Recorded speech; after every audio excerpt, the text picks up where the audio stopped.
Hi, I'm Andrew Rich, and if you're like me, you look at the state of modern wrestling discourse and think, wow, what a cesspool. That's why I'm here to tell you about Music of the Mat Remix. That's right, your favorite wrestling music podcast is back with a new format, where I bring on a guest and we play songs related to wrestling-themed topics. It could be a wrestling reference, a wrestling concept, a wrestling pun, things of that nature. Now you might be saying, Andrew, that is a very, very tenuous connection to pro wrestling on a wrestling podcast network. Is this just an excuse to hang out with your friends and talk about music and ignore the rest of the wrestling landscape? Yes. Yes, it is. So listen to Music of the Mat Remix on the Voices of Wrestling Podcast Network, available on Apple, Spotify, or your podcast player of choice. This podcast is a member of the Voices of Wrestling Podcasting Network. Visit voicesofwrestling.com to hear the rest of our great podcasts, as well as show reviews, columns, opinions, and updates across the world of wrestling. To the highway in a brand new day. Gotta let it go.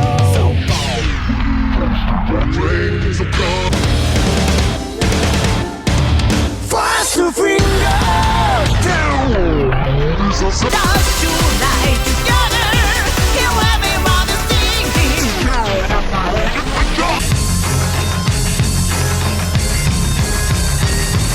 你看到我就怕，头皮发麻，我的手。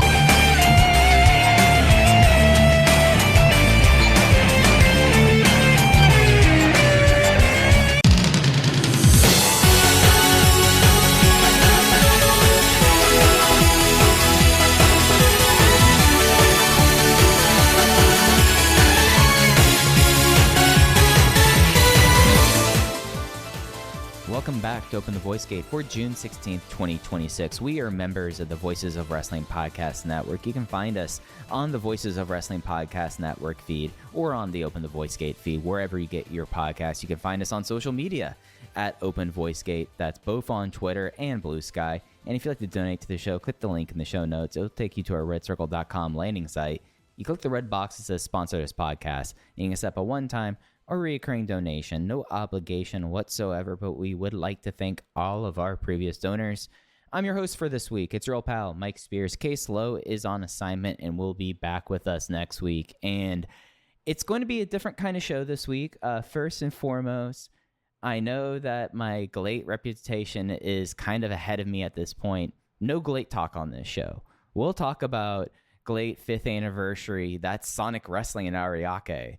When that kind of happens in a few weeks. But it's going to be a different kind of show going solo. It's going to be a bit of a shorter one.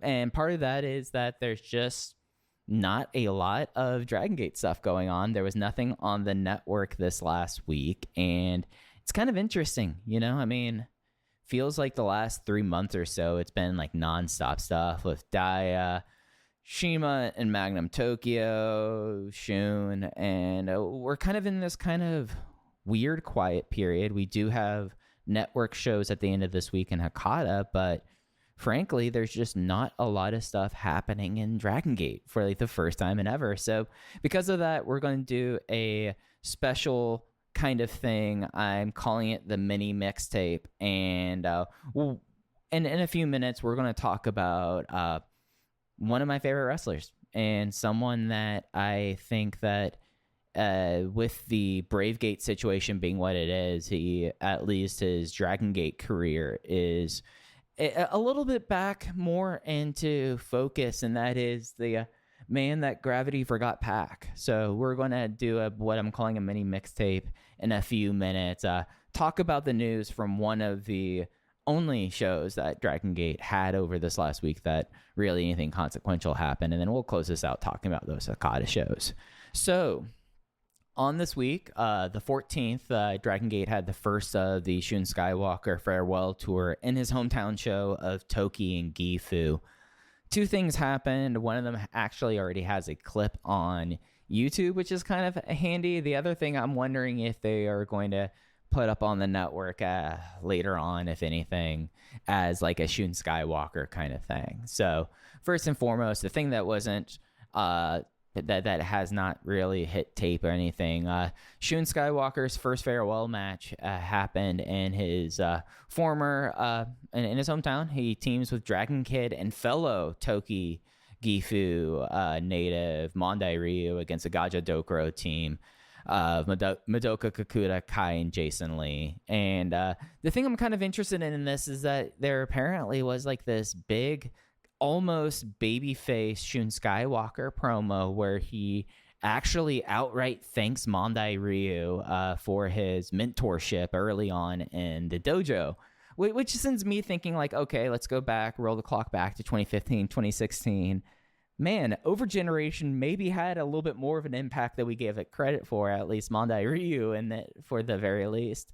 But that is something that I imagine maybe the match might go up on the network sometime. I haven't heard anything, just trying to sift through the tea leaves with this. But the thing that there is a clip of on social media from the Toki show was the semi-main event of Kota Minoura and Luis Monte versus Team 204, the triple tag team champions of Ishin and Yoshiki Kato. And in that match, Minoura wins by DQ after a cookie sheet attack, and a beatdown from Gaja Dokuro was saved by Kota.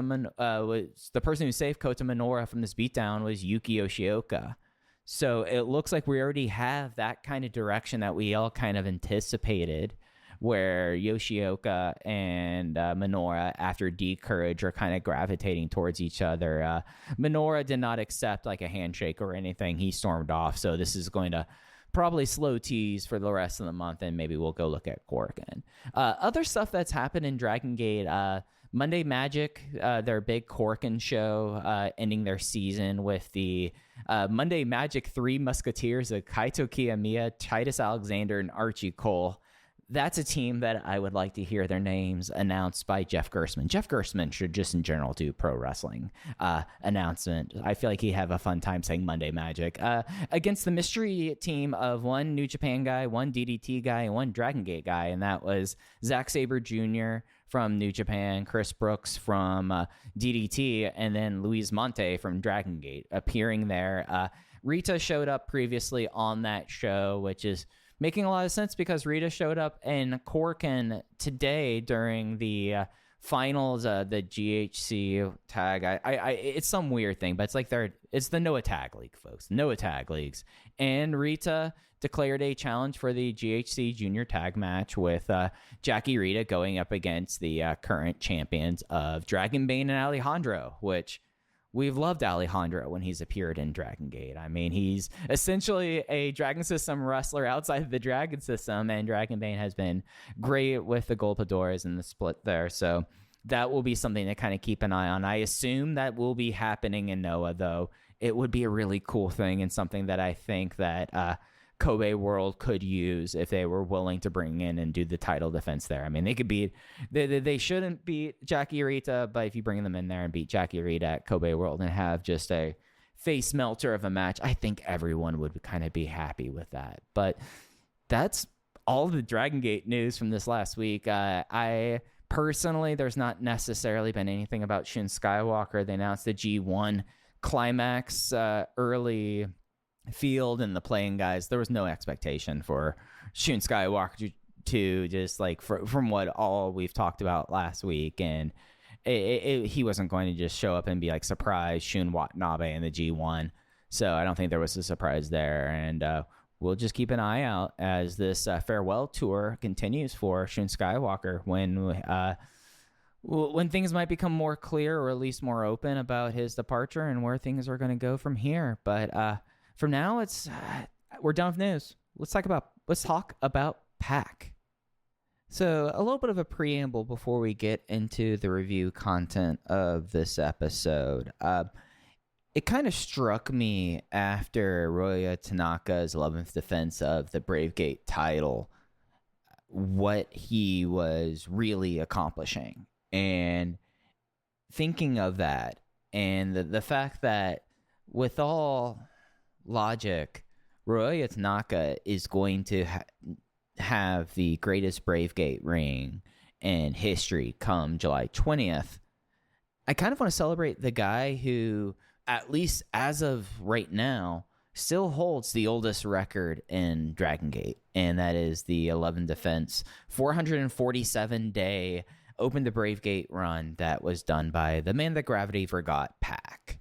And it's interesting, kind of contrasting these two guys.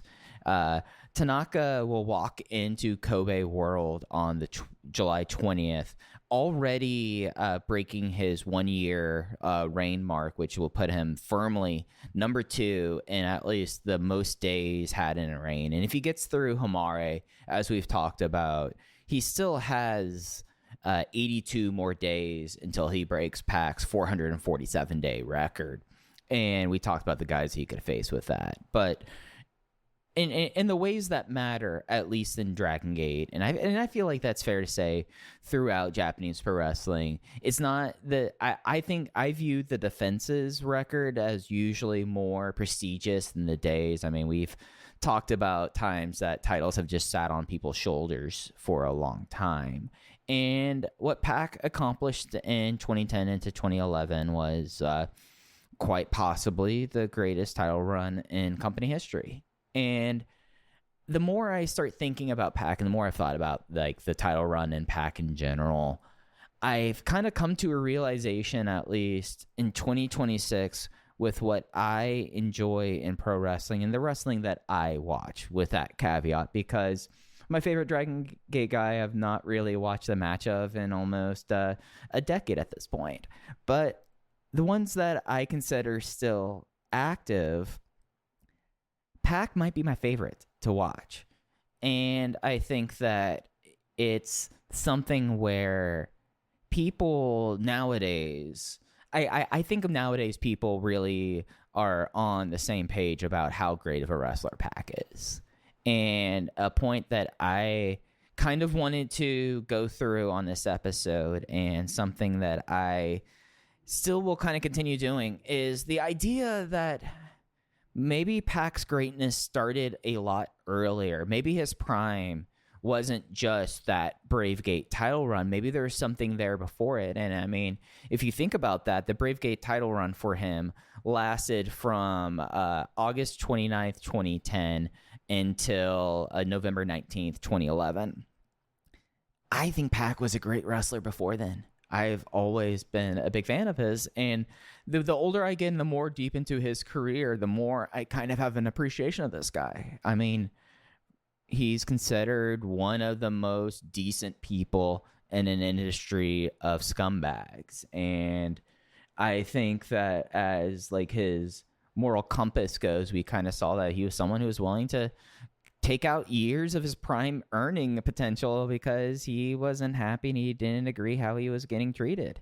And I find that very admirable. But kind of getting back into this episode and getting back into Pac himself, what I've done is I've picked 5 not necessarily like B-side Pac matches, but these are matches that I didn't pick Spike Mohicans versus PK1. I didn't actually pick a Ricochet match in this. That I wanted to kind of celebrate his deeper catalog and other parts of that Brave Gate run that weren't just the 1 year feud with Ricochet. I feel like that his career was a little bit more deep in that, and that there's some inspiration that I've had. And that is like when we talk on those days and all the discussion about tape trading, like how you consume pro wrestling. One of the ways that, at least for me in my wrestling youth, or however you want to look at those sorts of things, like I came about in an era that became file sharing and the wrestling music video. And I felt like Pac very much was one of those guys. And part of like the file sharing and music video scene also were like the idea of comp tape and mixtapes. And I vividly remember getting like the Good Helmet sets or like Rob Naylor or Schneider DVDs, Naylor with the Wimpies matches on there. And there's an aspect of curation that just doesn't happen in pro wrestling these days. We just consume. And I mean, a lot of it, if you watch like weekly US wrestling, goes in one ear and out the other. Same thing with like your Road to Dominion shows in Beppu or what have you.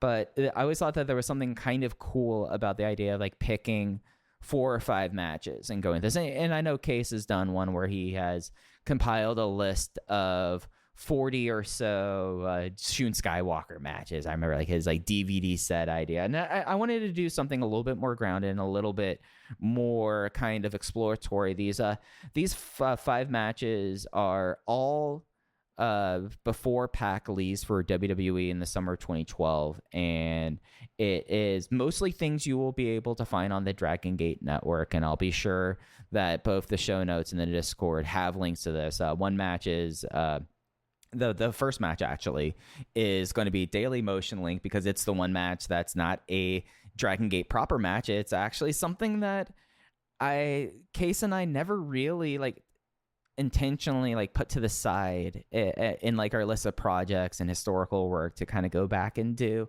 But it's Dragon Gate UK, and we're going to kick off this Pac mini mix, as I'm calling with those, with the first main event from the Dragon Gate UK series of shows, the Dragon Gate European Invasion from November 1st, 2009 in Oxford, and it is the Warriors 5 team of Shima and the Young Bucks, Matt and Nick Jackson, versus the World 1 team of Naruki Doi, BB Hulk, and Pac.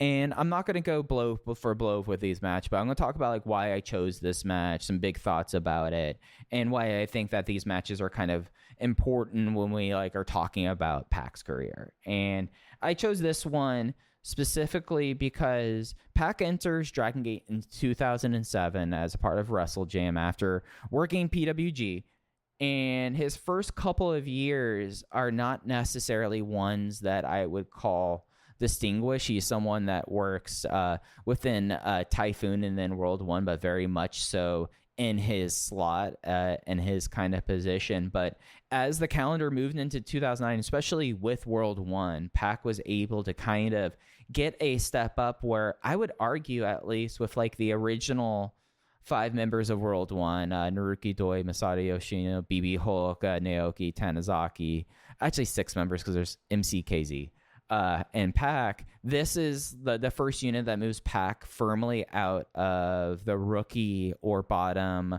lost post kind of position, and he arguably at times was considered the 4th most important member of the unit. Maybe, I mean, with injuries and such, I mean, and like Doi's heel turn, he becomes upwards of the 2nd or 3rd most important person. But the point is that this is a time period where Pac is finally getting highlighted and elevated, and no better than in the first show of Dragon Gate UK. I always loved how Mark Sloan set up these shows, and some of my misgivings about like not doing Dragon Gate UK stuff is because it's essentially dead media. I assume Sloan owns the rights for all this stuff unless somehow they went over to WWN. But he always has this truss over the ring that has lights on it, so everything in ring is lit really, really well. But the thing that I like is that he, at least on this show, I know he doesn't for some of the other ones, he always has 3 video screens, one with like the Dragon Gate UK logo, but the ones for the other corners and for the entranceways, he in this match he had Warriors 5 for Shima and the Young Bucks, and he had the World 1 logo for World 1. And I think that those were the kind of things that were really missing out of Dragon Gate USA.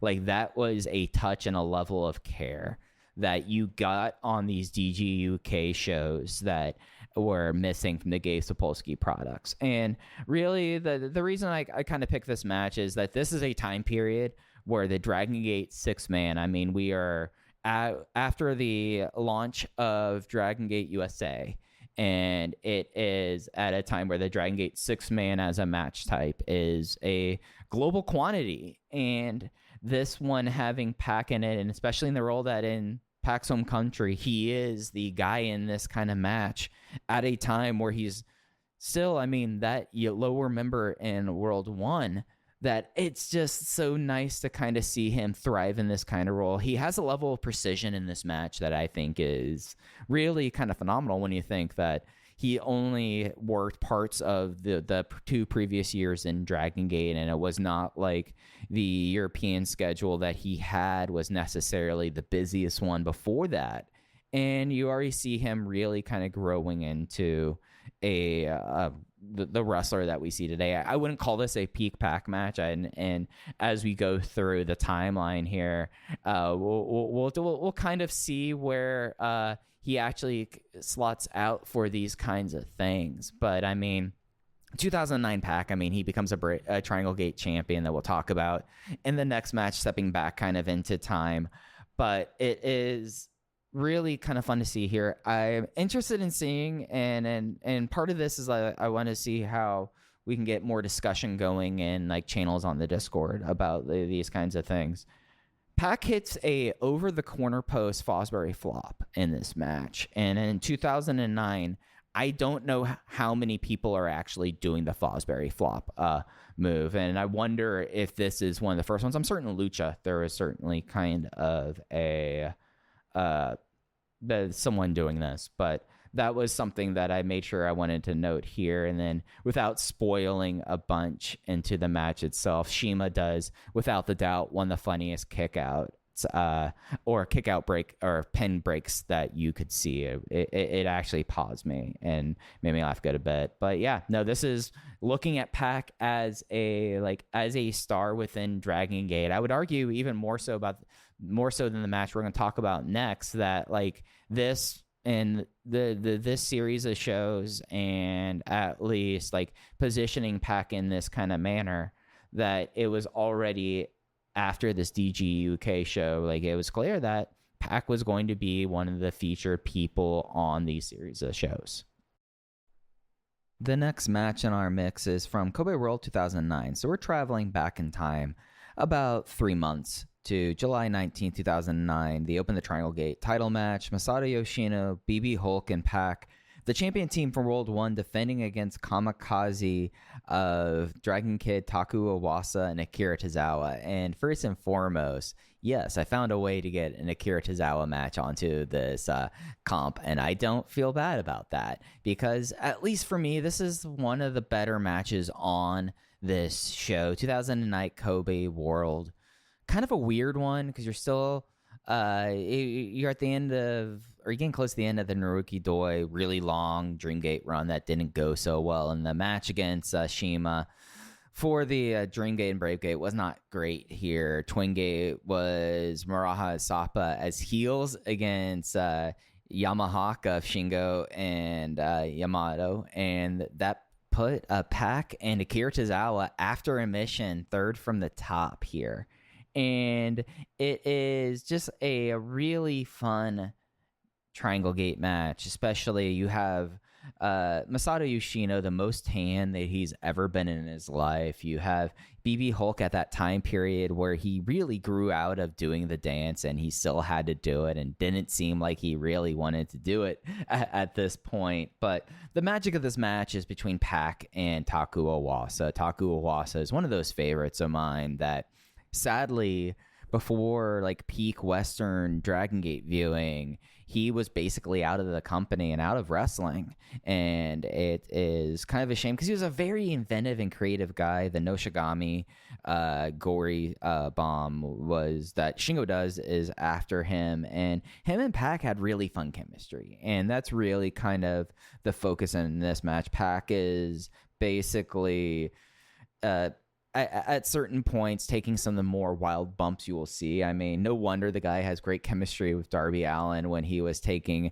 Noshigamis from the apron, hitting his head on the apron to the floor. The one thing about this match, as the world's biggest Akira Tozawa defender, I don't think that it was his best match, and especially given the time period, it kind of makes sense. He's better in the stretch, but it's a little bit of choppiness with him. But the real magic here is really between Pac and Taku Iwasa, and it's fun to see those two constantly kind of come into it. And I mean, peak Dragon Kid and BB Hulk before he gets beat down, it's just a good time of a Triangle Gate match. And really for Pac, this is his first title run in the company. This is at a time where, as I mentioned before, he's finally starting to get a bit of a push, and it just is a really good feeling Triangle Gate match at a time and on a show that desperately needed it.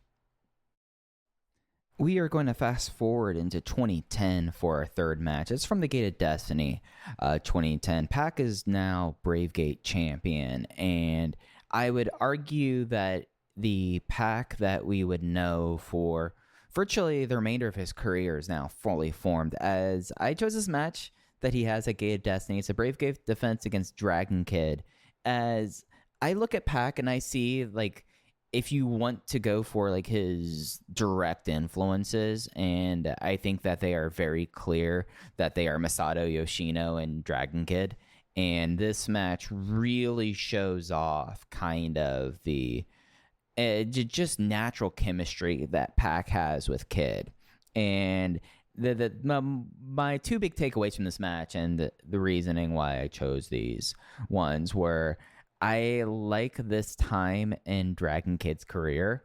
It's that time period where you have Team Doi as the heel army, Warriors is kind of looming, and very quickly over the next 2 months we would have Blood Warriors, and that Blood Warriors and Junction 3 would be off to the races. And in this match you get Dragon Kid playing a little bit more heel, a little bit more of kind of the veteran, and you get it off the start with a really wild Ultra Hurricanrana that just happens because Pac was showboating, and Dragon Kid's like, no man, I'm Dragon Kid and you don't do those things around me. And what this becomes is a battle of precision, and I really, really adore the way that Pac takes the Ranas that he does. It's a Rana heavy match. It's kind of like Rana versus the 360 Shooting Star, and which one is going to be the one that like fully takes them out and gets them to that point. And Pac, I think, is one of the best people at taking Ranas.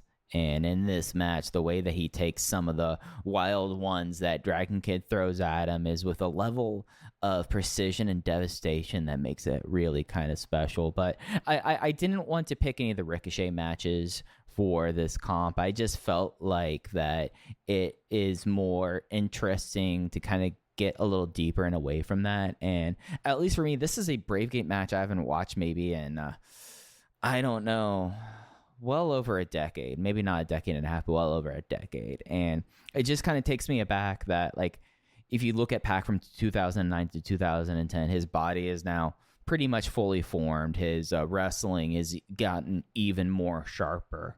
And you even have a little bit of the edges of the bastard that you can even see in with 2026 eyes. There's certain things that Pac does in this match that you go, yep, I guess that's where he tapped into when he does those sorts of things nowadays. And it's just such a treat of a match, in the first of two Brave Gate matches on this mini-mix.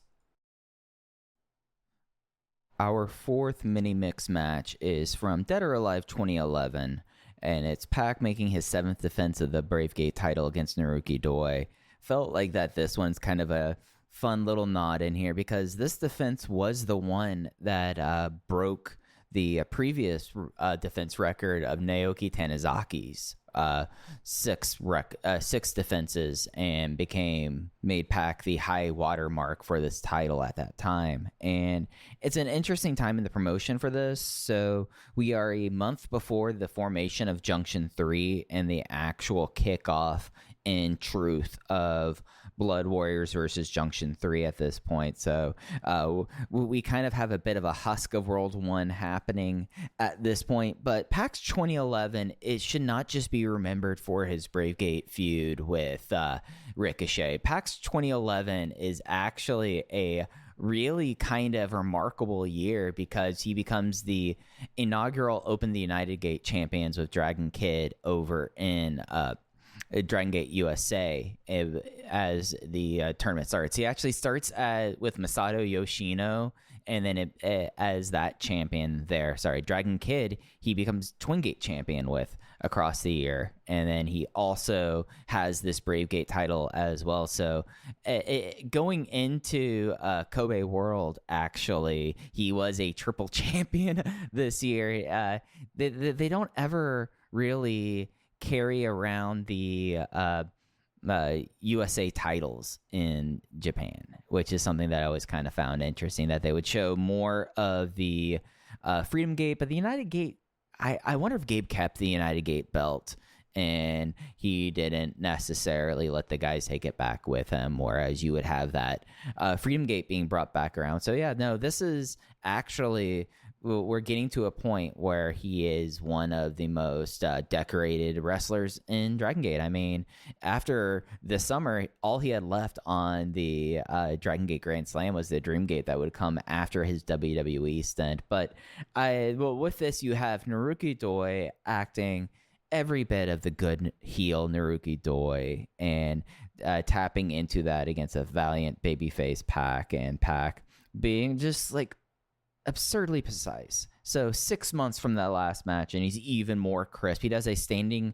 Cancun tornado to the floor where he lands basically feet first, and he takes one of the nastiest corner cannonballs as well. Just a real tour de force as a babyface. And at least for me, this was one of the matches that I think on the tape it might not be one of the best ones, just because of how the finish kind of goes with it. But it's really taking the step back and looking at packs like 2010, 2011. There's a level of similarity with Roy Tanaka a little bit with that, the way that he was presented as the kind of the champion then, and then how it was with Tanaka now. I mean, I guess really the big difference is that Tanaka doesn't have the Dragon Gate defense at this point. The fifth and final match in the mini mixtape for Pac is his first ever Dreamgate shot against Shima from March 4th, 2012 at Champion Gate. And it's just a real kind of study in where this guy goes in essentially 24 to 36 months that he is essentially at this point already challenging to become a Dragon Gate Grand Slam winner and to be the first ever foreigner to have held the Dreamgate title. And for me, rewatching this back, it cemented a couple things and maybe some stuff that I want to pursue on my own about Shima. It's an interesting match where Shima is very accommodating to Pac's kind of style earlier, and then they plug into the typical Shima Dreamgate match. And your mileage might vary on the typical Shima Dreamgate match, but this kind of was one. I would say that though Pac does try to connect the selling of the early limb work into his finishing stretch. But like the really cool thing about this match, and something that I dearly miss in modern Dragon Gate, is the seconds and the closing stretch, because this is in that time frame after the conclusion of Blood Warriors Injunction 3, but before the unit's shakeup of that year fully kind of took form, where Shima was already a part of We Are Team Veteran or Team Veteran Returns. I always forget which one of those offhand is that, but he's already affiliated. But Pac is with the guys that would form World One International, and the way that both Ricochet and Rich Swann just live and die by the near falls. And Ricochet does the thing of getting on the apron and then like on the ropes, and of course Don Fuji in the other corner is pitching a fit about that. But it's an interesting match, and it's a display of the sort of explosiveness that I think gets really refined over the stretch of his career that he spends in Dragon Gate from Pac, with just the magnetism. And I mean, what happens when you take that and put it into a big Shima singles match in 2012. And that's really what you kind of get there. And that's what I kind of wanted to do with this episode by and large. And this kind of thing was get some matches that of someone's career that we talk a lot about, but we don't talk about in certain ways, or we kind of keep him sometimes we keep Pac just in the Brave Gate reign, and sometimes we keep Pac just into his return and his Dreamgate title. But I really feel like that he was so much more than that, as at least to me, I feel like he's still the most eminent foreigner in the company's history. This, I mean, it's been 7 years since he's been in the company, but it still kind of feels that sort of way. But hopefully join the Discord if you're not a part of Open the Voice Gate channel, and we could talk about these matches and kind of celebrate a guy who's what felt like was a chiseled in granite record is likely going to come to a close next month. And thought it would be a good time in this break to kind of take some time and to talk about that. Now, as we close out, let's preview the stuff we have coming up in Dragon Gate in 2026 on the network, and that is the Across Fukuoka doubleheader happening on the 21st. It's I'll say the cards got released today. There's stuff about the cards that I'm super into, and there's stuff about the cards that, you know, I wonder if I could pick and choose. We'd have a much better 6-match card out of what we could pick and choose for that. But let's get into it, and I'll give my thoughts. So the show's on the 21st on Sunday. I assume Case and I will be back on next week to review this. We open with Hamare and Kazuma Kimura going up against Yuki Yoshioka and El Cielo. Singles match, Jiroshin Bashi versus Takashi. 6-man tag, Ultimo Dragon, Luis Monte, and Flamita versus Genki Horiguchi, Hiroyuki.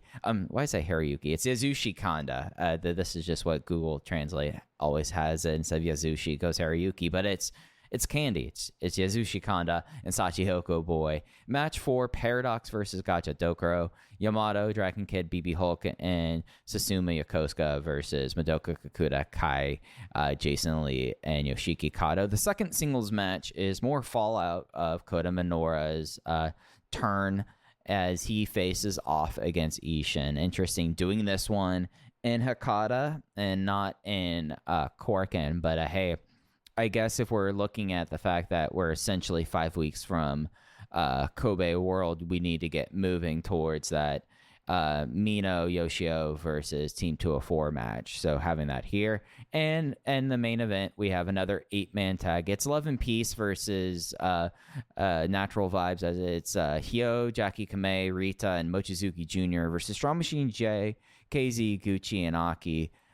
I find the fact that Cielo going for a Dream Key is stuck in under an unaffiliated muck, as I will call like the kind of the situation there, a little bit kind of discouraging. I like seeing Cielo work against Hamare, and I think Kimura is someone that, I mean, if he's not getting attached to Tanaka Gun, I don't know where he's going to go to. I mean, maybe he ends up with like Yoshioka and Cielo and Mino with that. But in the same way, I still kind of feel like a year in, and we should have just put Kimura and Paradox when we had the chance.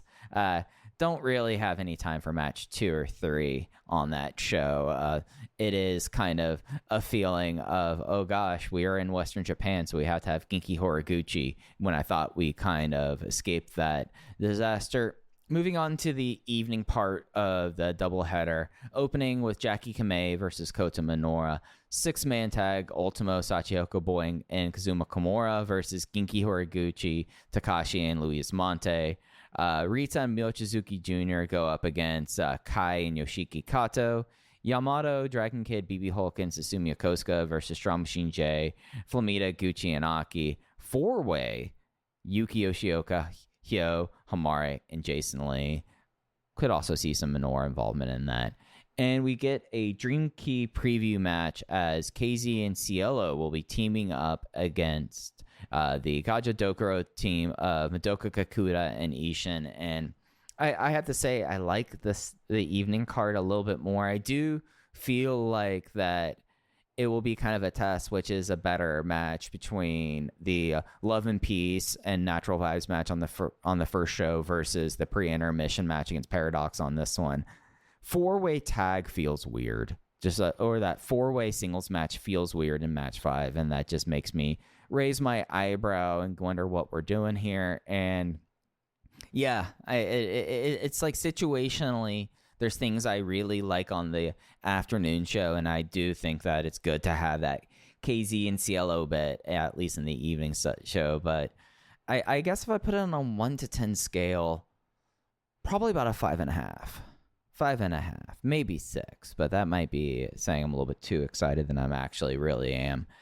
But I think that's going to do it on this abbreviated voice gate. Thanks for everyone for sticking with us this week.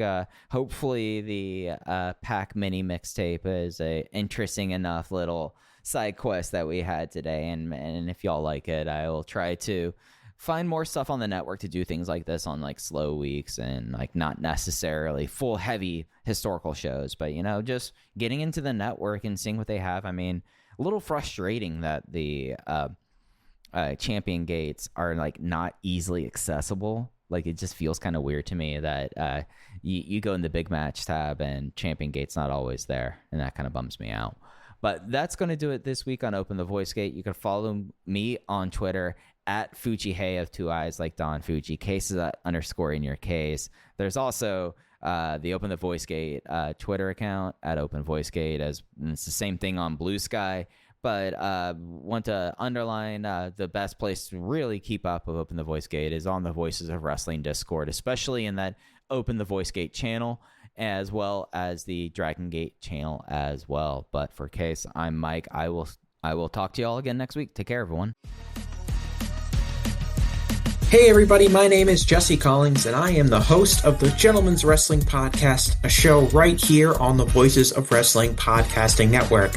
On the Gentleman's Wrestling Podcast, we take a deep look at individual issues and stories that are going on in the wrestling world.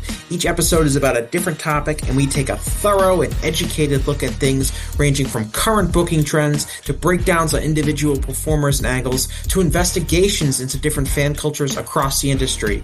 In addition, we keep a close eye on the wrestling media, and as a professional journalist, I bring a unique perspective to how current issues in wrestling are being covered and discussed through the wrestling media. We have a revolving series of guests from across wrestling punditry joining us on each episode, and we hope that you make the choice to give us a listen on wherever you get your podcast from.